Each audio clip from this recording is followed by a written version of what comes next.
Good evening, everybody. So sorry we're running a few minutes late here.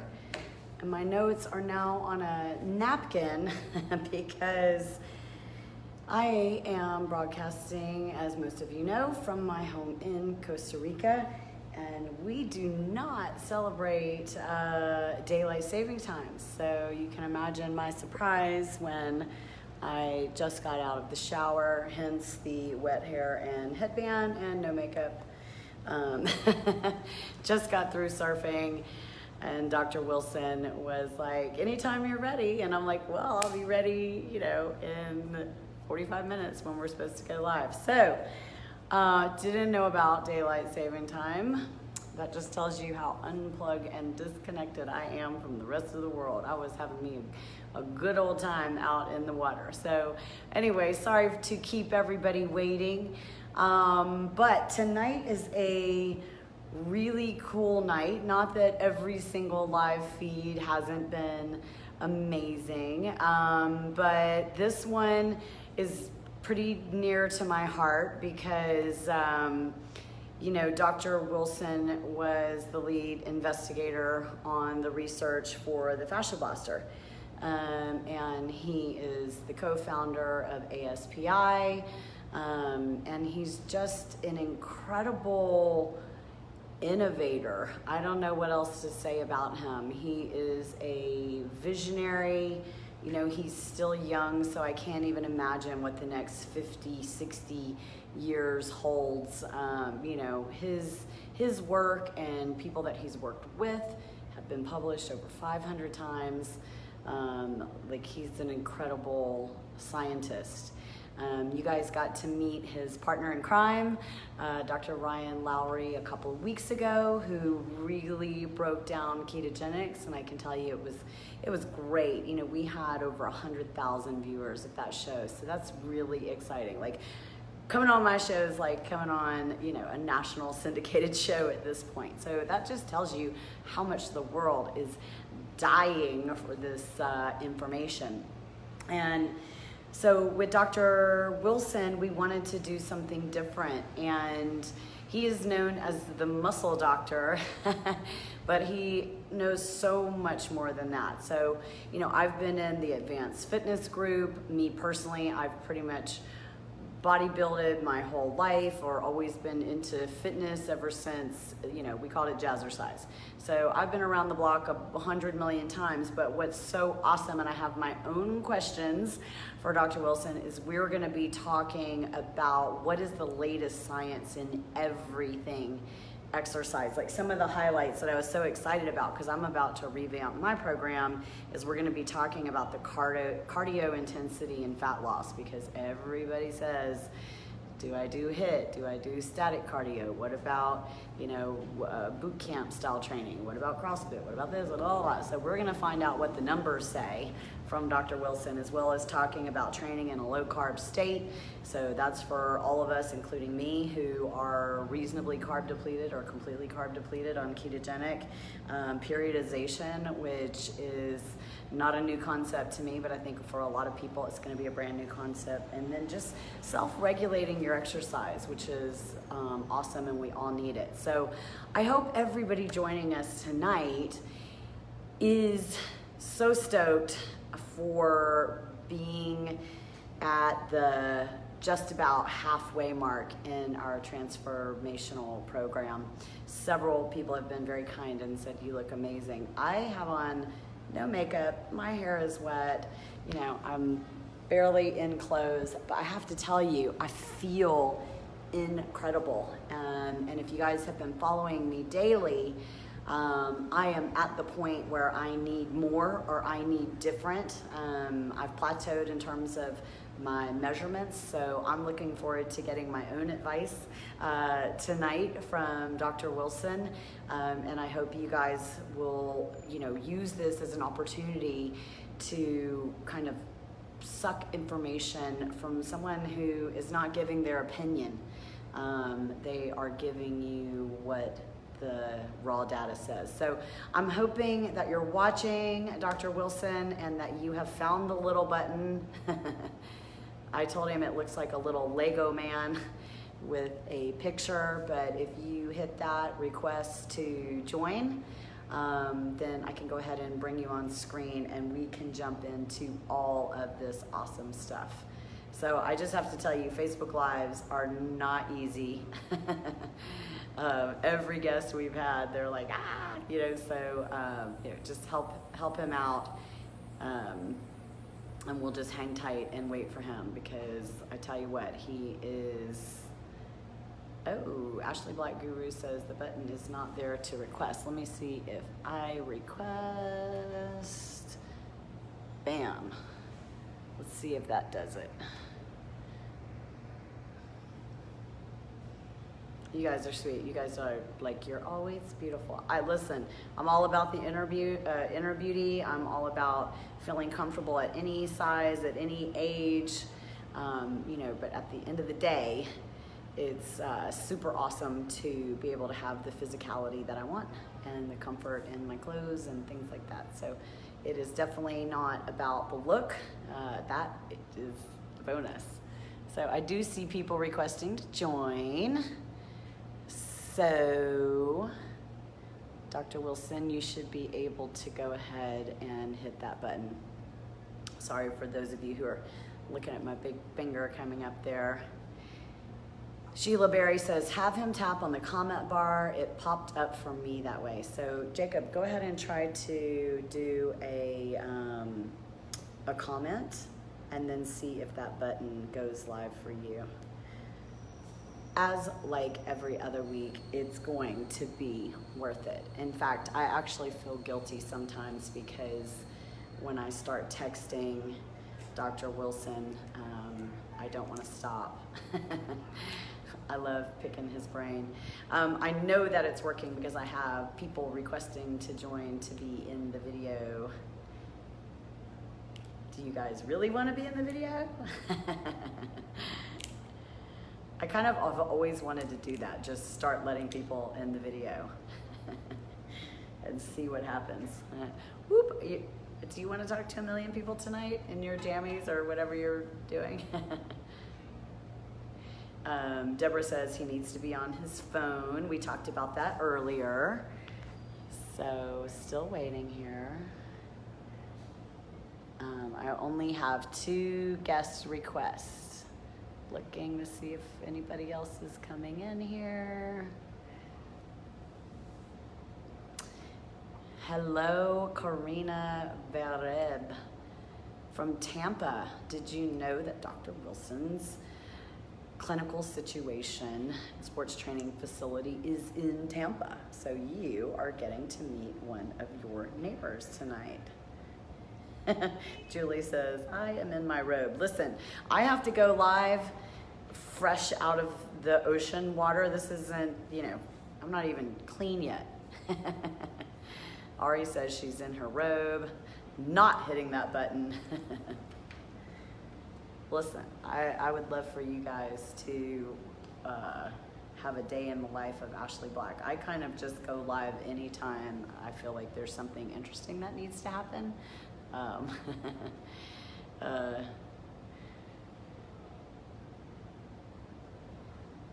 Tamara is saying there is not a flow of information delivery. The funny thing is, we actually have a guest sheet. We, you know, send it out. We go out of our way, and so does the guest to get into this. So I don't even see, Jacob, if you are on, can you comment? If not, I'm gonna have to hop off and try to text you. So, okay, hang tight. Hang tight, everybody. Do not go anywhere. I'm going to attempt to text.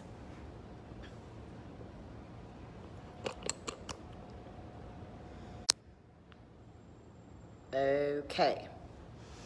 I have sent him a message.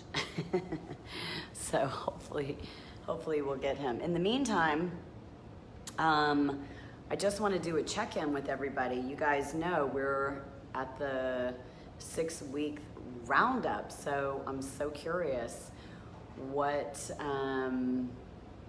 is going on with you guys. Does anybody else throw up some thumbs if you are ready to revamp your program? and throw up some hearts if your program is going very, very well and you don't feel like you need to change anything. Lots of thumbs up. That's good. I think it's really important that we are constantly evaluating our programs because, I get asked, you can imagine all the time, Julie Shepley says she needs to start one. What do you mean you need to start one? Get on this companion guide, girl. We are doing some life-changing stuff.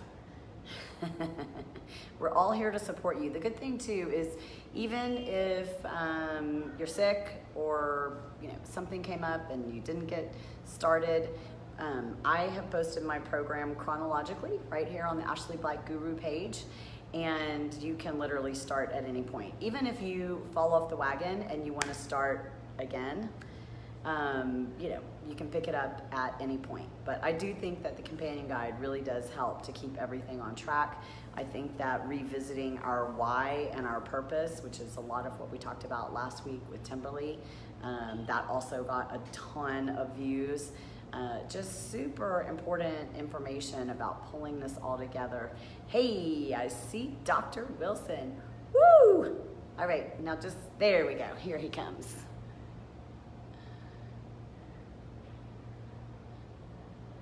Give me just a second here.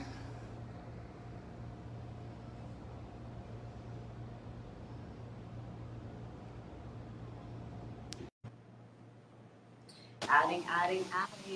Yay!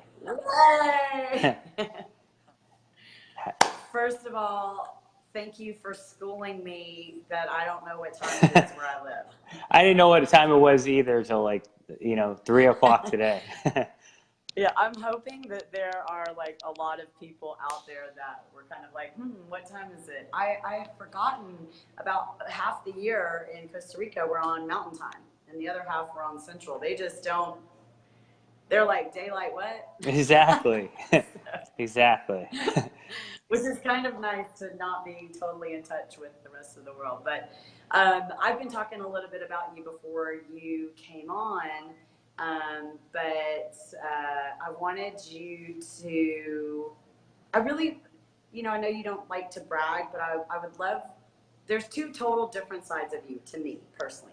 There's this unbelievably educated, award-winning, decorated scientist, and I'd love to talk about some of that because obviously, I get people who question, what was the research and who did it and is he a doctor? So I would love to give you one of those, yes, he is beyond legitimate, and then kind of transition into Jacob the person and why you're doing what you're doing. So I'd love for you to kind of roll down what's going on at ASPI and your background and that type of thing. Yeah, absolutely. Well, first off, Ashley, I'm super excited to be on tonight and love everyone who's tuned in today. You guys are really involved in a phenomenal community, and you're doing amazing things, Ashley, and we've seen that in the lab. So many testimonials, and it's just phenomenal. As far as my background, I'm CEO of Applied Science and Performance Institute. It's a 21,000 square foot facility / laboratory dedicated to studying the most amazing things in human performance and in fact and body composition and longevity. So we have some of the top executives, athletes coming out to ASPI, and in fact now we are having our facility built directly in the next 2022 Olympics. So, yeah, seriously. I did not know that, but you know what? You totally deserve it. Thank you. I mean, I think what you guys are doing is so incredible, and I have to tell you, if you ever walk in there, because already the women are like, oh, he's cute, he's taken, leave him alone.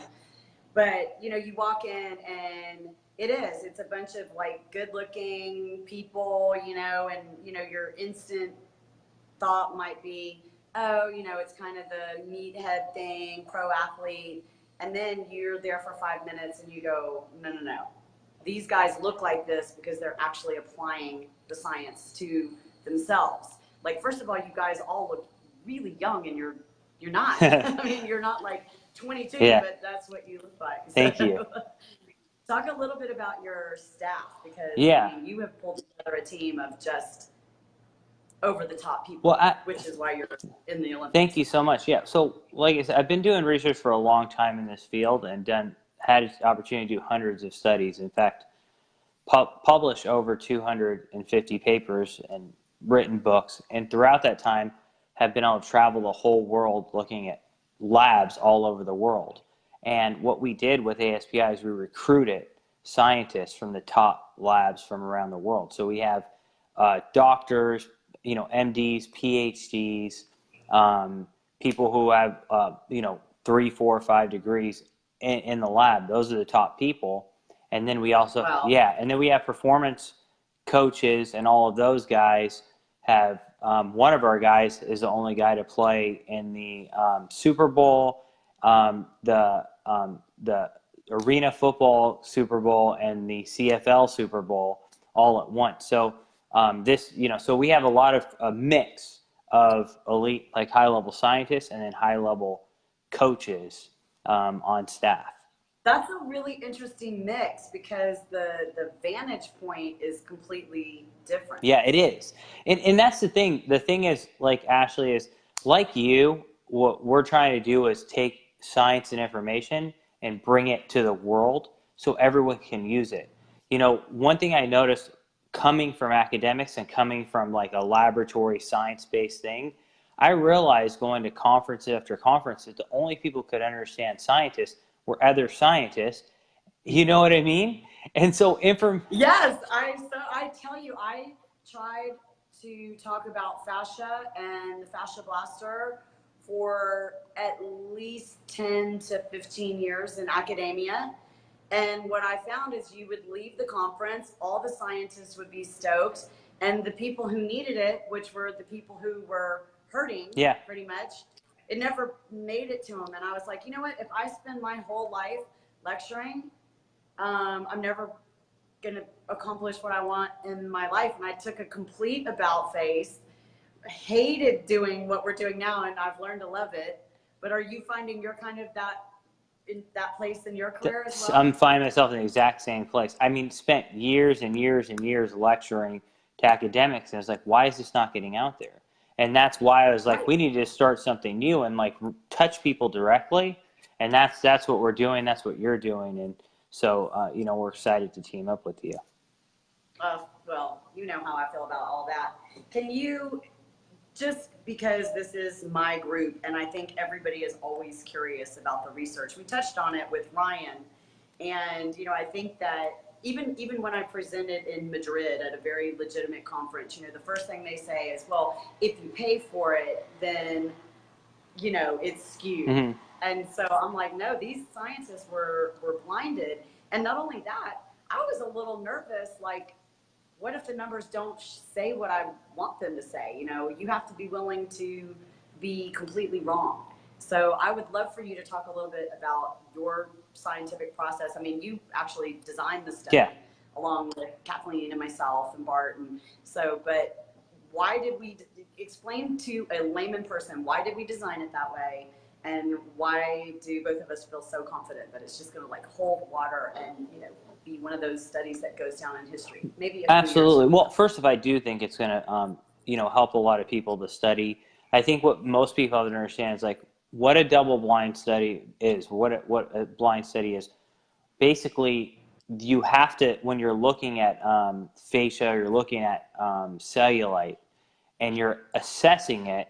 You have the intervention, which is the fascia blasting itself, the whole protocol that you have designed.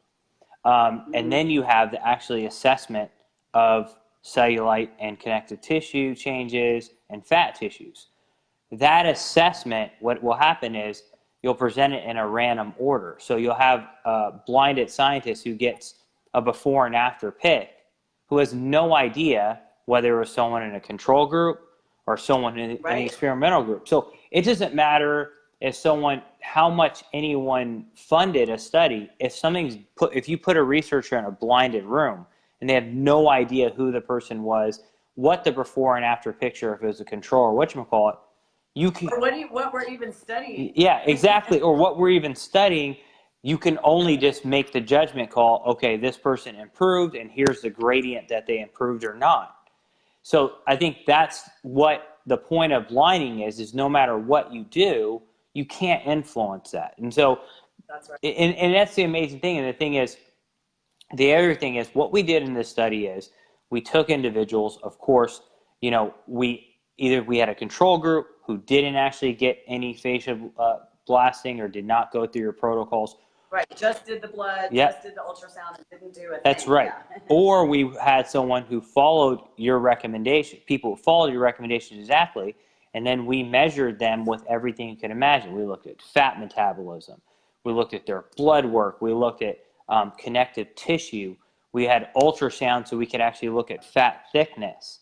You know, we had judges judging the cellulite changes. And what we found was phenomenal. Basically, cellulite improved tremendously, and the fat thickness layer went down on the ultrasound with the device. But not in the overall body composition. Yeah, not in the overall body composition. Isn't that fact alone is like, stop the presses. It is. It's amazing. It's amazing because it's basically showing that like you're getting a local response. Where you treat, you're getting a local response. You know, and we saw some other really cool stuff that, like, for example, one thing I didn't understand until after you said, well, you need to look into this, was the irisin. And basically, irisin's like this. Let me say this, never in a million years. First of all, I didn't even know we were studying that. Yeah. And even if I did, I would have not expected a response. Yeah, me neither. And then, so irisin is like the exercise hormone. It is. And aside from what we saw in fascia blasting, what's the only thing that increases irisin? The only thing is really like intense, heavy exercise, and that's why like this when it increased, yes. I was like, wow, you know. And we know that hormone's important for metabolizing fat, changing metabolism, and things of that nature. So when we saw that go up, we were all like floored. So I mean, in the fun. I remember when you texted me, I was like, what? Yeah, exactly. Bonus. It's exactly right. So it's one of those things where this is repeatable science. I'm confident that if done in other laboratories, and in actuality, there are other laboratories that support this research. So 100% other laboratories, both at a molecular level, a cellular level, and a whole body level that support this. And so I'm very confident, for sure. Can you just dispel one myth, and then I want to jump into all of your amazing research? Sure. There is this bizarre rumor that fascia blasting can make you fatter or make you gain weight. I mean, scientifically, there's nothing in any science, not just our study, that would show that any type of tissue technique does anything like that. Well, when we did the fascia, I'll answer it this way. When we did it, and you looked at like the acute protocol, it elevated metabolism, it increased fatty acids in the blood, it increased like fat metabolism. This is when you actually do it. It decreased the size of the fat thickness. It improved cellulite. All of those things are the opposite of that. Not consistent with I gained weight. And of course, we didn't see that. And of course, we did the study, and we saw none of that. So, like, you know, even if someone had hypothesized that could happen in a controlled study, we did not see that at all. And we saw a localized decrease in, like, fat thickness. So, mechanistically, I don't see how something that raises your metabolism would actually cause you to gain fat. It makes zero sense. Yeah, the only way I can even theorize gaining weight is if your fascia is more restored and you have better nerve activity and you were actually to put on muscle mass, which I hate that conversation anyway, like, because people say gain weight and what they mean is I got fatter. Yeah. But gaining weight is actually good. In fact, I guarantee you I'm gaining weight right now, but it's lean muscle mass. Well, so. And that's interesting you point that out. You know, actually, when I first started in muscle physiology, one of the theories that was very, very interesting to me was that muscle growth was restricted. Like, we stopped being able to make gains in athletes. And what was restricting muscle from gains was the fascia. And so if you treated the fascia, you could actually improve muscle growth. So that's absolutely right. That's why, like, we're talking about cellulite and body composition, which we know the fascia blaster has amazing benefits for, but the athletic effects are really off the charts. You know, when I realized that we have a funny saying, and pardon the cuss word, but we always say that the muscle is the fascia's bitch. Yeah, exactly. And it kind of is. And I remember vividly the first time it happened. I was working with a world-renowned bodybuilder, and he looked muscle bound, like the old school word we used to say, muscle bound. Yeah. Where they look like they can't walk. And I blasted him basically from the breastbone over on one arm and not the other. And when I tell you he flexed and it was visibly larger, I was like, wow. Yeah. Like, you can outgrow your fascia. 100%. And either it can tear or it can just restrict. That's right. That's exactly right. Yeah, that's so cool. So I love that's fascinating to me, but I do want to talk about what is fascinating to you. So tell everyone how you even got into this, because like I said, Dr. Wilson is just like me. It never shuts off. I guarantee you, when you go to sleep tonight, you're going to be inventing a for sure. that I do. For sure. And you don't do that for money or accolades. You do that because it has some deep-rooted passion. So let's talk about how you sort of fell into this, and then it became your passion, and what was the passion, and then now what is the new passion? For sure. Well, absolutely. So, my dad always raised my brother and I. My brother's he's got his doctorate in nutrition. He raised us to be basically, honestly, scientists. So first off, we were all boys, so we basically either played sports or we studied. So since I was... Well, that was the start. Yeah, exactly. And since I was literally 5, my dad got me my first chemistry set, lab coat. And he told me that the more you study, the more you learn about science, the more you could help change people. And so, I always trusted my dad, and I just did that. I spent time like I said, playing sports or studying. Those are the two things I spent most of my time doing. And I thought that the more science you did, the more research you did, the more lives you could change. And when I was when I did my doctorate, my dissertation was actually dedicated to increasing lifespan and longevity, but it was cut for my dad, because my dad's my hero, and you want your parents to live forever. And so I was really studying him and how to make him live longer, my mom live longer, and my family. And so I started studying a lot about... I have to have a time. Yeah. So did they do it? Yeah, they did. Okay, you give them the data and they have. Okay, then I need to get on my parents. I need to print something out for them, because they know it, they get it, and if I make them do it, they do it. Yep, exactly. But left to their own accord, not so much. Yeah, and so... They sneak off to Chick-fil-A. Exactly. So, but my parents instituted a lot of stuff, and it really helped. And so what I wanted was the world to be able to kind of experience what my family experienced. And again, my specialty is longevity, body composition. And anyway. How much do you think those go hand in hand? Okay. If you're doing it exactly, not... Let me just go ahead and jump right in. You can improve body composition in a way that will lower lifespan, or you can improve body composition in a way that will increase lifespan. They're not necessarily synonymous. So there's a lot of people... I totally agree. Yeah.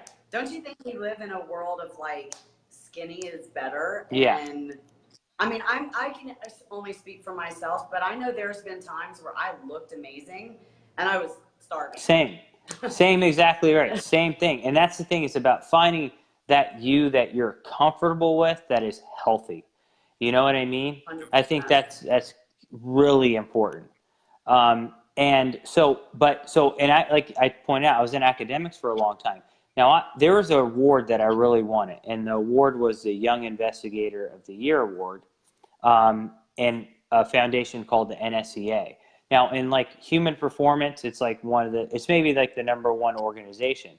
And I thought if I got this award, if I did enough studies, got this award, I would have changed a lot of lives.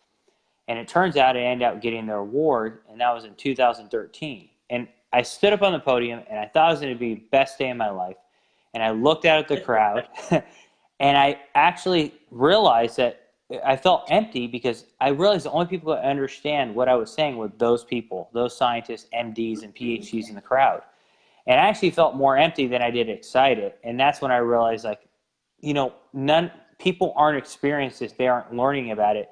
And that's like, as I told you, I stepped out of academics, built a laboratory where we could touch lives a lot faster.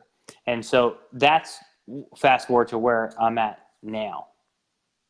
Okay, so let's talk. So obviously it worked. I mean, you're touching a lot. I mean, I see what's going on in your social media, and obviously, I've sat with you at a Tony Robbins, Yeah. event, and we've talked about some very famous people and how to best go about, working with them. So, you do get to the point where you go, okay, what's next? So where's the passion right now for you? And is it with ASPI? Or is it kind of morphing into something else? So yes, I'd say it's both. So with ASPI, it allows us to do research that helps touch lives, and of course that's what we've done with you. And I think that study that we did and studies that we've done are going to go out and help a lot of people. So I think that's what ASPI is really for. And then of course there's other stuff that we do as well. So I'm really interested in like ketogenic dieting for longevity and health. The combination of ketogenic diet and disease. I mean, yes. The conversations that I had with Ryan, and I think a lot of people left it, and I think some people completely changed their life on a dime. And I think people went to their parents and said, you need to change your life on a dime. So I really appreciate that knowledge. Yeah, it's awesome. That's huge. Thank you. Yeah. Thank you. And so with Ryan, we started the ketogenic.com, and we're super passionate about ketogenic.com. And that's another way where we can help people, but it's on a platform that I think just gives people information that's easy to use. So that I would say is those are my two passions. Absorbable, a normal person can read it. Yeah, thank you. Yeah. Thank you. So those are, I'd say, two of my biggest passions right now, are those two avenues to help change lives. So why the muscle doctor? Oh, interesting. So, okay. So basically when I first started, I had done a lot of stuff in bodybuilding because people were like, I was the only real scientist like studying body composition. So a lot of people who are building their physiques and trying to get lean would look to that science. And then basically there was a movie called Generation Iron where the top bodybuilders in the world competed. And in that movie, it was in the theaters, they came in my lab and they saw all this scientific stuff of like how to lose fat, and they saw that all these elite bodybuilders were coming to me and looking at that. And that kind of kicked off a big thing in bodybuilding.com. I bet that was like, stop. Yeah. Because, I came up during the bodybuilding Yeah. era. Yeah. And followed all the normal people. And that's what I have on my, since I didn't have time to take notes on my napkin, I really want to get into that because I think that there's like some old myths that maybe have been dispelled, maybe even some stuff that I'm doing that has been dispelled, and I want to know about Let's do it. Let's do it, 100%. Okay, so let's talk about, so even in my New Year, New You program, I still am not sold because back in the day when I used to get super lean for like a figure competition, everybody does this, or maybe, I don't know, I'm getting old, so maybe they don't. But it's like that passive cardio, 155 beats per minute, twice a day, just burn the calories, right? Yep. Then you have all the newer stuff where people are like, HIIT training, pop it up to 180, drop it down. Then you have people that are like, high intensity for 30 minutes, and then, it continues to burn more throughout the day. So for me, I'm one of those people that if I don't have a definitive answer, I'm going to do a little bit of all of it. Yes. So help us, all of us, everybody's like, where do we find him?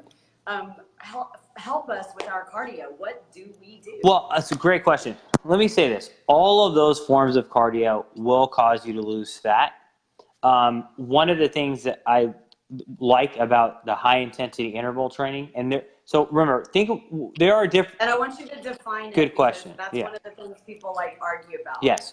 In my mind, HIIT training is literally taking it up almost to like an anaerobic state and then recovering. That's right. And then taking it up and then recovering. Yeah. But I have a trainer who kind of it's more like this. Right. You know? Right.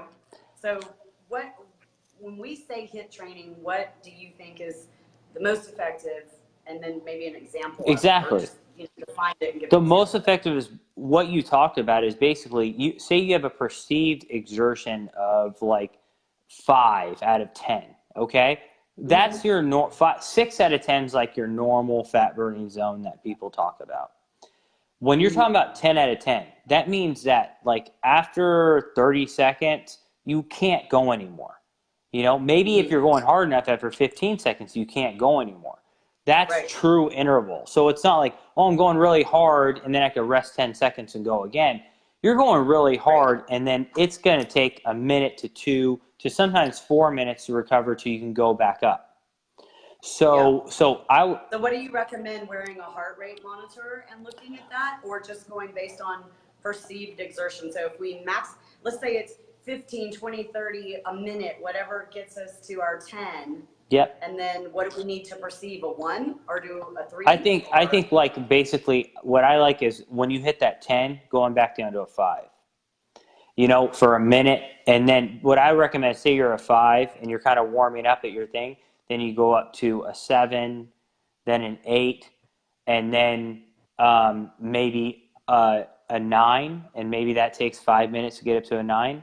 Then maybe go back down to a 6, a 7, 8, 9 again, and then on your third one, you should hit 10, which means that basically on that third interval, when you hit 10, there's nothing left. Like you're walking off of either the treadmill, whatever, the Stairmaster, you're back, you're sprinting outside and you're bent over and you're like, man, that was hard. Like I'm dying. Yeah. That's a 10. Yeah. Like like when you're sprinting really hard and you can just, you can feel your lungs about to pop. That is what I'm talking about. And you're doing that for anywhere from 30 to 60 seconds all out. There's nothing left that you have. So there's a couple different ways that you can do it. And then how long the recovery? I hate to say normal because, we have everybody from kind of debilitated people where they may be maxed out just walking across the room. Sure, and that's fine. Where we have athletes as well that, they would have to do a 400 sprint. Yeah, exactly, yeah. So that's why I like perceived exertion, because basically if we have a scale of 0 to 10, you start off at a 5, and then like maybe a 6 or 7, then 8, then 9, back down to 5, and I say a minute on each stage is a good way to start. So a minute on each stage, and by the time you get to the third stage, you hit it all out. There's nothing left. So your total cardio session is going to last 15 to 20 minutes. I think that, now, again, if someone's watching and they're like, I don't exercise, it's hard for me to move and stuff like that, listen, it's at your own pace. If you're perceived, that's right. Go outside. If you're walking normal, that might be a 5 for you. If doing a 10 for you might be a power walk, and so it's okay. That's fine. It's a matter of your own perceived exertion, and that's how your body's going to adapt. So why cap it at, what did you say, 20 to 30 minutes? Yeah, I say max to be 20 minutes if you're going all out. To a 10. Yeah. So say you do 3 to 4 sets of these intervals where you're going up to 10. Coming back down to 6, going up to 10, down to 6, up to 10. That's what I think. And why the cap? Just out of curiosity. Well, what are we seeing scientifically when we max it out to 10? And I can tell you, I'm doing HIIT training, but I'm not going to a 10. Yeah, it's hard. I think I'm doing baby HIIT training and I'm doing it for longer. Yeah, I have a reason for it. I'm training for surfing. Okay, so that's great. Components of endurance, but this is interesting though for body composition, because I think there is a lot of people that absolutely would love to kill it. Yeah. 10, 5, 10, 5, 10, 5, 30. Yeah. So from a fat burning body composition standpoint, what are we seeing? Well, what we see, I did extensive research at finding about that time limit of when you go past it, your metabolism could be in danger. And so because it caused you to lose fat, but then you could get a hit on your metabolism. And we found that when you cap it around 20, you don't get that long-term effect. Because we know, like, when we diet and we do a lot of cardio, it's hard to sustain the fat loss. Right. Past 20 minutes is when you start getting those issues. So all ways you could lose fat. That's so interesting because definitely people think harder, better, more. Yeah, exactly. For the fat Yeah. loss. Like, I mean, I understand harder, better, more if you're an athlete or you're training for an event. Mm-hmm. I always tell people there's two different things. Like, people want to train for a look and they also want to train for a sport, and those are different. That's right. They're totally so what different. You're talking about is for the look. For the look, you know, and that's right. Exactly right. And is there anything wrong with doing that twice a day or 3 times a day? No, I don't think so at all. In fact, like, I think that there's actually research that if you break your cardio up, you actually can get better effects on fat metabolism. Because basically, a lot of the hormones that get primed for fat metabolism actually stay there, and when you engage in your next cardio session, seem to augment it or make it better. So breaking up your workouts to multiple a day, there's tons of benefits for strength, for body composition, for muscle, fat burning, all of those things. You know, it's almost like studying. Like, if someone shoves all of their studying into one session, they don't learn as much if they do it a couple times a day. I love that. Okay, so let me tell you, that is going to be a change that I make, because now my surfing, I'm good enough. I'm in good enough shape that I can do it, and I haven't drowned yet, so that's good. That's awesome. So now I'm really more about the body composition. I mean, you and I have had many conversations about my weird stomach and all that kind of stuff. So basically my whole body's the way I want it, but I'm after that last little bit of fat in the stomach and inner thighs, which I know you've seen my little umpa, and it's actually on the outer thighs, but it's perceived on the inner thighs. So I just want to drop maybe 5% more body fat, and I've got 6 weeks to do it. That's awesome. So I'm going to change up to HIIT training, maybe do it 2 to 3 times a day. That's awesome. Based on that. That's so awesome. Thank you bet. for that. What about what are the old school bodybuilders doing then with the 2 hours of cardio? Usually it's a morning and night with the sustained, more level, heart rate. Is that good? Is that bad? Is it indifferent? Should we stop it altogether, or what? It's one of those things where, like, doing 2 hours of cardio twice a day will make you lose body fat, but almost inevitably, it's for a contest, and you will rebound, and you'll likely have more fat. By the way, you'll rebound 4 days Exactly. later. That's right. That's exactly right. It's exactly right. So if like I can tell everyone watching this, hey guys, do 2 hours of cardio twice a day, you're gonna lose a lot of body fat and get lean. But I can also tell you, you can't sustain that, and bodybuilders don't, and in 4 days you're probably gonna gain more fat than you can imagine, and then back's gonna be against the wall, and you're like, oh my God. Then you go back and do the 2 hours twice a day, and it won't even work, because it lowers your metabolism so much. So bodybuilders oftentimes are on a suicide mission. I have one thought in mind. There's this contest, and I don't care about anything else. And, that can be destructive, but, it is what it is. And I think that's a tool. It is what it is, and it's temporary, and I get it. Yeah. I get it. I also get, just so you guys know, when you look at the pictures, even of models, I've done the prep for Victoria's Secret's runway. Guess what we're doing? We're water loading, we're water depleting, we're doing all kinds of things that, like you said, are not healthy. But this New Year, New You program for me started as, okay, I'm turning 47 right at the end of the contest. I've moved to a blue zone, so it's about happiness and the right program. And what am I going to do for this second half of my life? So whatever I'm doing has to be sustainable. That's right. Because I'm going to be 75 doing this, so I got to find what that magic formula is, and I cannot wait to try that. I really never have done HIIT training to a 10. Yeah, it's awesome. I do a lot of 8-4, 8-4, 8-4. So I don't know what I'm going to have to do to max it out. What do you recommend for getting it to the 10? I think trying something totally different really works well. That's what I try and do, is change the exercise. All of us want to do what we like to do, including myself. Like, I go to the weight room, and for example, and like a lot of guys, I'll go to the bench, but it's habit. But when right. Every guy loves every guy. But if I I'm always like, that's multi-chain, that's 5 different furnace, so you're not going to isolate. But you know what? If you like it, exactly right.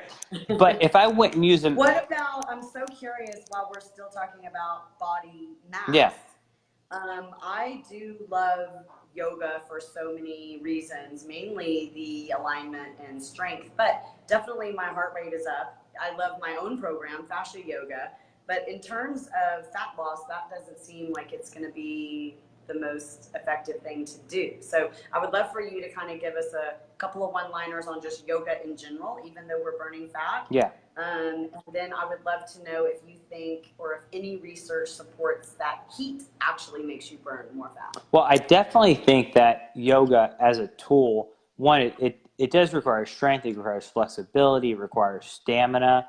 I think yoga can be a great tool for body composition, even muscle mass, when combined with a resistance training program. I think that combination is great for body composition.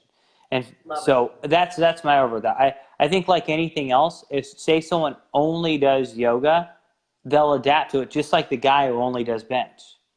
But if you take What about CrossFit? yeah, well, yeah, like CrossFit. I get a lot of Yeah. hell because I talk about from a fascia standpoint. I'm like, look, if you have perfect fascia, perfect alignment, and you have perfect mechanics, then I'm all for. That's right. Bodies are trained to do what bodies are trained to do. Cirque du Soleil people are not breaking their spine doing that, although I would. Yeah. But in terms of an overall program, we're still kind of on the topic of the fat loss. What do you think? Well, I think overall the biggest thing is variety. I think your body, when you keep doing the same thing, will stop burning fat. Its metabolism will slow. Everything's got to be different. So, for example, like me, I should do more, but I don't do a lot of yoga. And if I do yoga, I'm sore for like 2 weeks. And yeah. You're like ripping Yeah. your fascia and firing every little tiny Exactly. And I'm looking over at everyone else and they're calm and cool, and I'm dripping in sweat, dying, and my metabolism's stoked. So for me, yoga is something new. So that'd be a great thing to mix. That's right. So the biggest thing I'm going to say for everybody is it's variety. Make sure you are doing a combination of treating your fascia, getting your fascia in perfect alignment, resistance training, and cardio. And within those, make sure you're changing those up. So don't get used to the same routine.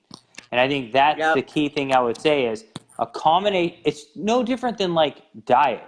You don't. Yeah, I'm stagnant. I can tell you at the 6-week mark in my program, which is technically the 9-week mark for me because I pre-gamed. Yeah. But I can tell that my body's gotten used to everything. Yeah. So I definitely, I'm going to change up the HIIT. I'm going to keep the yoga because I like it for the therapeutic benefits. Yeah. But I do want to talk about diet and also like weight training. Yep. So body composition, I always tell people if you have more muscle mass, you're going to burn more calories at a resting heart rate. So can we just kind of talk about that? Because I still think that people think that that's a myth. When, time and time again, not only do we see it, but I'm sure there's some advanced research about That's right. So the biggest thing for long-term fat loss is protecting your metabolism at all costs. That is what you're protecting whenever you're dieting. Everyone can lose fat at first and then they plateau, and it's because their metabolism's lower. So we know that. Well, and let me tell you, Dr. Wilson, you were talking about, for me at this age, it's unbelievable how much more I have to do to get the same effect. And I can't wait to scientifically get my metabolism tested again. Yeah. But I think that we have to kind of let these, we're highly women, that it is different when you're older. And when you say protect your metabolism, to me, I'm like, okay, tell me how to do that. So I just wanted to pause. If anybody, they're kind of talking about being in the bathtub and doing some different stuff. So y'all need to listen up because we need to preserve our metabolisms. This is probably my #1 goal for my look is to increase my metabolic rate. And I really don't know how. Yeah, great question. So the number one thing is that as there's a couple things that change as we age, okay? So number one, is definitely muscle mass. We know that muscle mass goes down as we age, and we know muscle mass is probably the largest predictor of metabolism. So, for example, after the age of 50, people tend to lose 1% of their muscle per year after that. But that can be changed through resistance training. So, and a lot of people who come to me who are women, guys are easy; they always want to lift weights. But a lot of women come to me and go, "No, I don't want to get bulky." But the thing is that I always say, stop the presses. Do you know what it would take to yeah, exactly, exactly. Like, first of all, like, it's actually hard for a woman, particularly an older woman, to do it without some sort of anabolic support. That's and right. No one wants to just come out and say that, but it's the reality. Like, you're not going to get bulky, You're not. for sure. And if you're in a calorie deficit, it's even harder.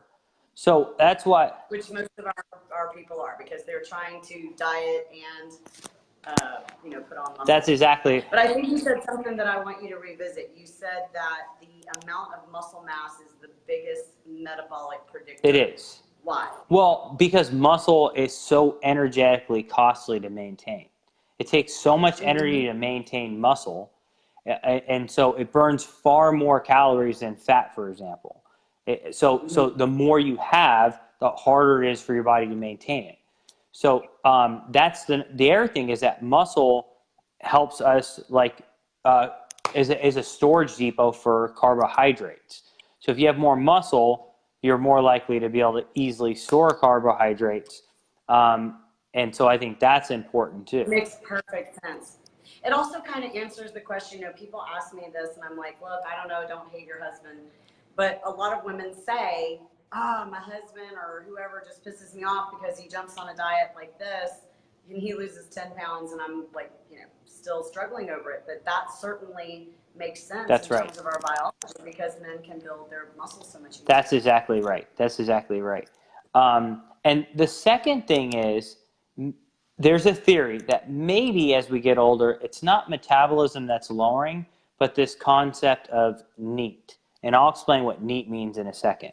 Basically, a lot of people go, man, when I was a kid, I could eat whatever I want, and my metabolism was so high. Now, I'm not saying your metabolism is not higher when you're younger, but it might be something else. And so, okay, so what is NEAT?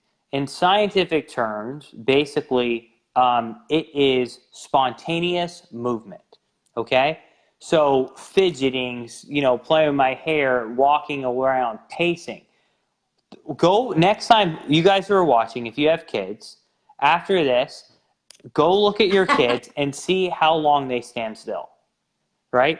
Not very They can't. Tell them to sit down. They're doing this. Oh my God, they're moving back and forth. They can't sit still.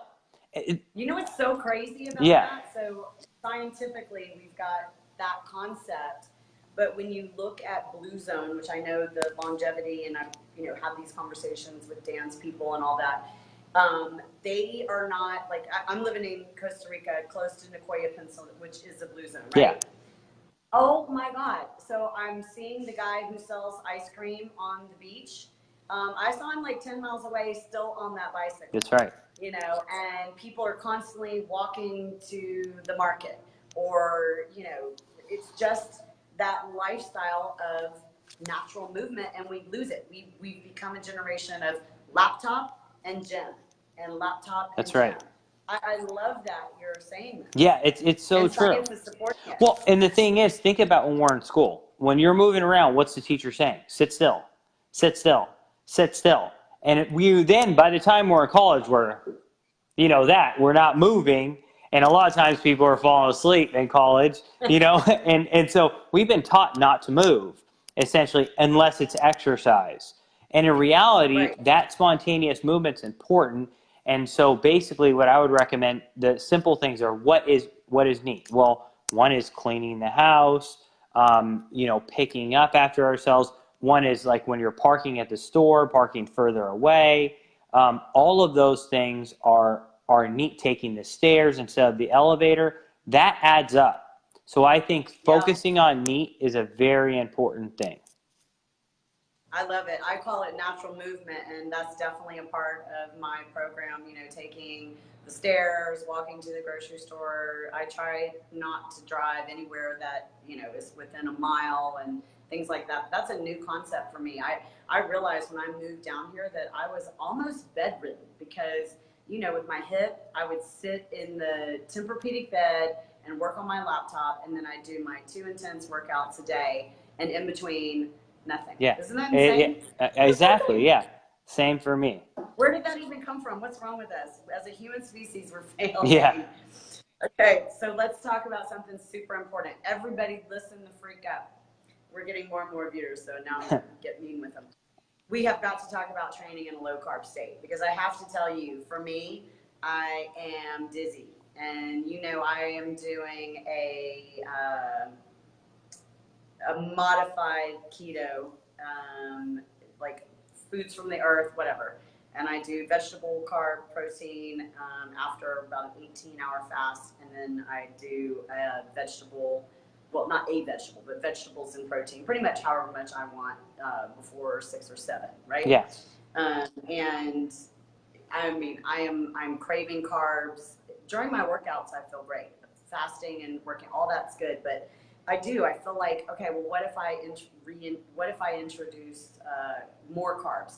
Or should I be adding more fat? Or what is the best way to get the best workout but still stay on the diet? Because we have a lot of ketogenicers. Mm-hmm. Yeah.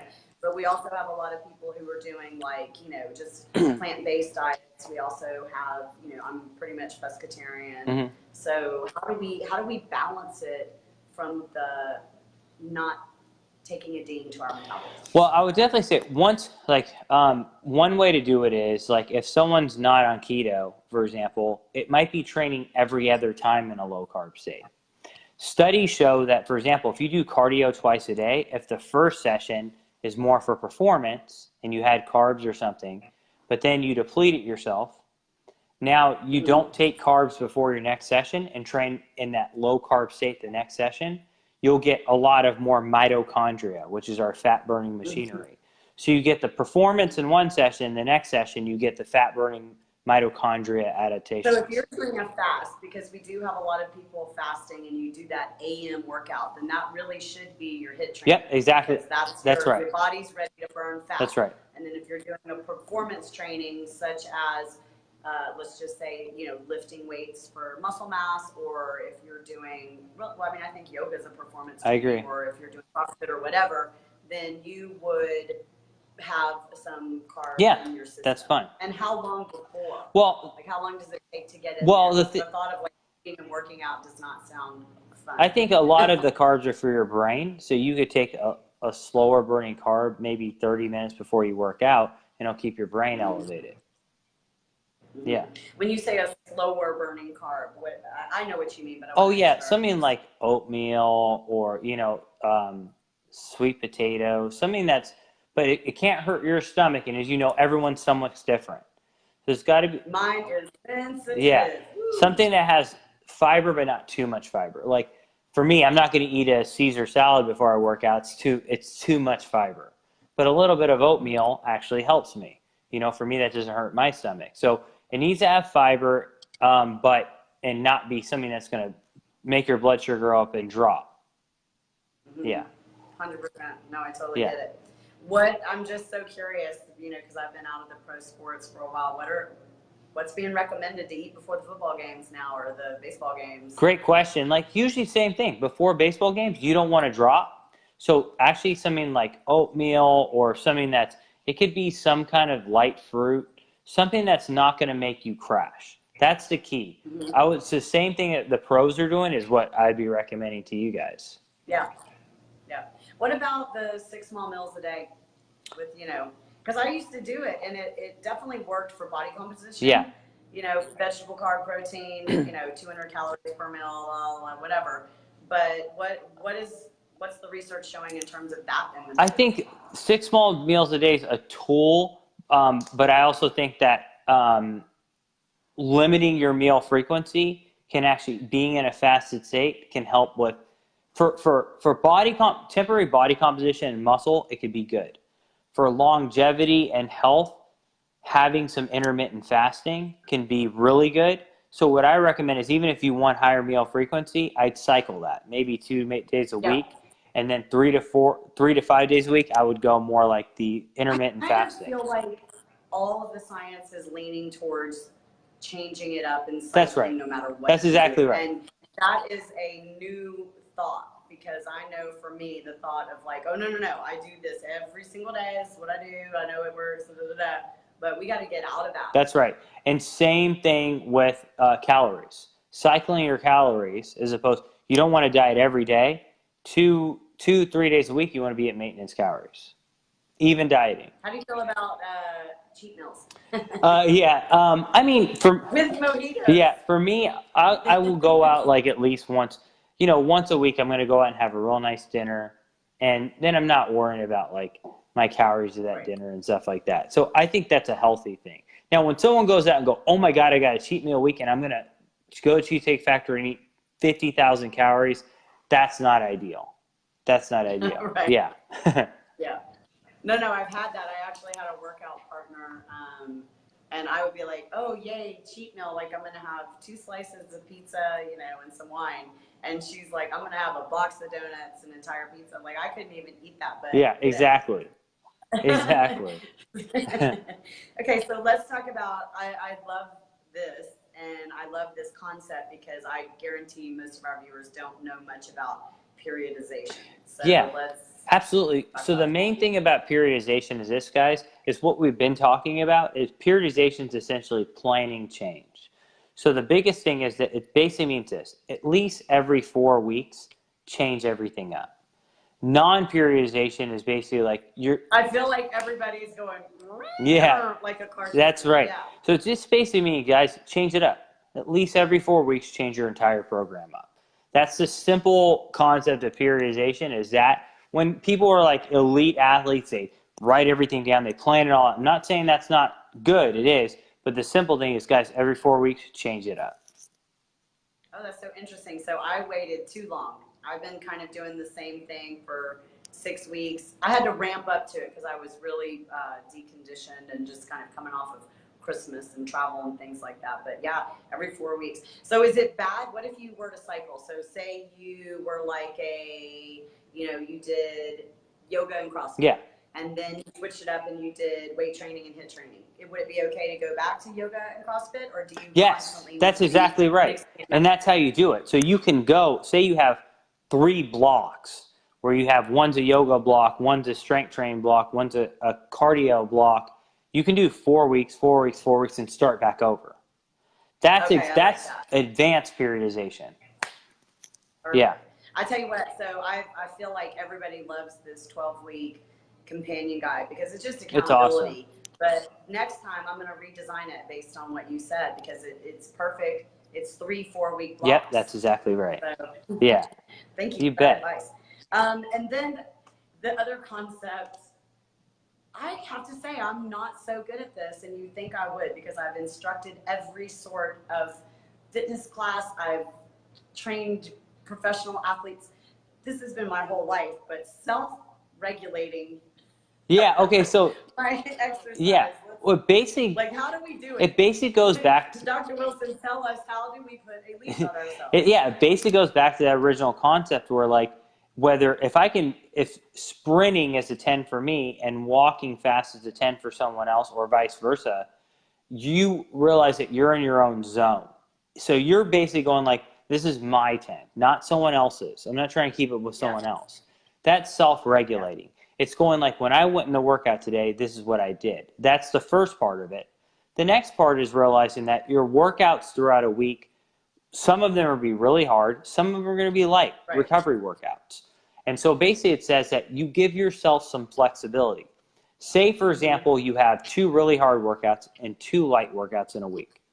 And say you come to Monday and it's planned to do a really hard workout, but you don't feel so good on Monday. It's okay. Do your light workout that day, and on Wednesday do your hard workout, but during the week just get them all in. And that's the concept of self-regulating, is that, like, even though you have a planned workout, make it flexible. If you don't feel good that day, still get a workout in, and then do the hard one the next day. That's what really self-regulation is. I'm so guilty of that. I have to admit that actually happened to me today. So yesterday, I did a training session with a trainer, which is kind of typical sort of, let's just call it boot campy style stuff. Yeah. And then I went and did yoga, and I was planning to do the chill yoga, but the owner showed up instead of the girl who's easier. So I was like, oh, I'm in for it. And then I didn't realize this. I was going on this where you walk a labyrinth, you know, which is like a human maze. Those are cool. It has energy and all this kind. It was actually really cool. But I didn't realize that the hike was like 4 hours, and on a hip replacement, that was like an insane amount of exercise. So this morning I woke up with the tight back, the this and that, and I just struggled through my workout, and then I went surfing, and I couldn't even arch up and everything. So that I needed to hear that. I think a lot of our people need to hear that too, that you're not like getting off track. That's the key. You're not getting off track. It's okay. You're listening to your body. That's the key. Yeah, I really like that. I have one more question that sort of escaped me when I started thinking about how stupid that was. Yeah, I just want to make sure that people know how to piece their programs together. I have a friend, and I'm going to ask for her.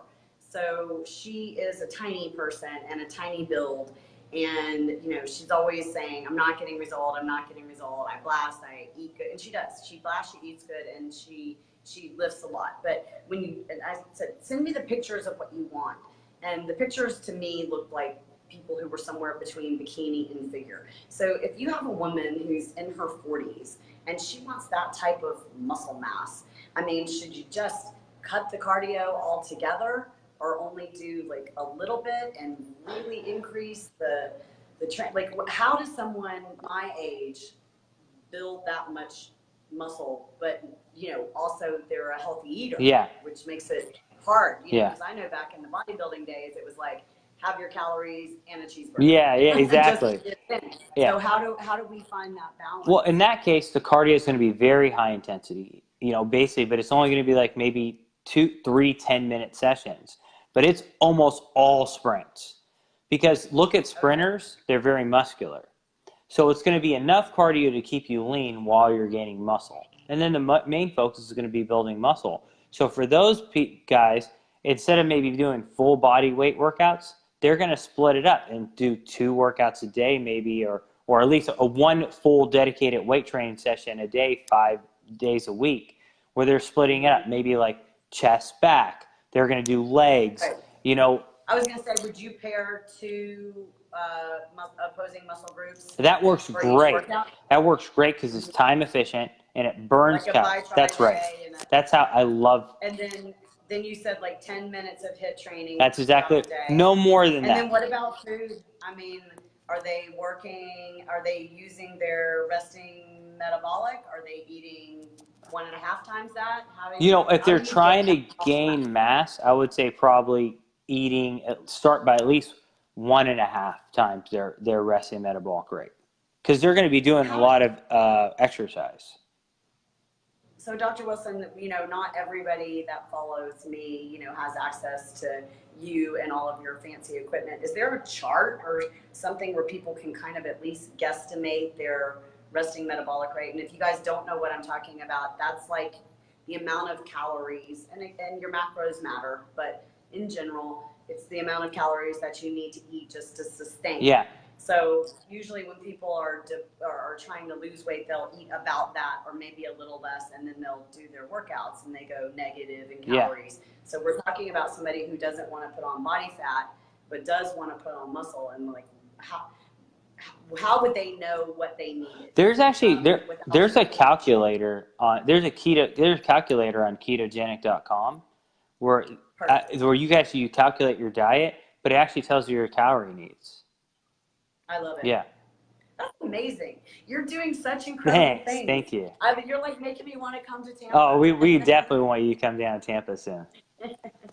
Well, I mean, I have no idea what time it is, but I have a feeling we're probably way into it. I get so stoked when I talk about this stuff. So I'm going to do a live feed for my guests tomorrow about what I'm doing to revamp my program based on this incredible session. I learned so much. Thank you. And I actually studied this Thank you. all the time. So I really appreciate your expertise, your wisdom, your passion, everything that you're doing. I'm just so proud to, you know, be a part of all of it, and I'm so happy that you were willing to share that with my audience. Thanks so much, Ashley. This will not be the last time we see you, and you guys definitely please go follow Dr. Wilson. He is just a fountain of knowledge, and I follow you, so Thank you. I know that you really do give this information away for free the same way I do. I mean, like we want it out there. Thank you so much. Help us be the movement. You guys go follow him, and definitely get his books, and if you ever get a chance to hear him lecture, that'd be awesome too. Thanks a lot. Thanks everybody. All right, everybody. Bye, Ashley. Happy Sunday night. I'm sorry again for the Oh, time. no worries. I need more fats for my Me too. Bye, Ashley. Bye, everybody. Bye, everybody. Bye.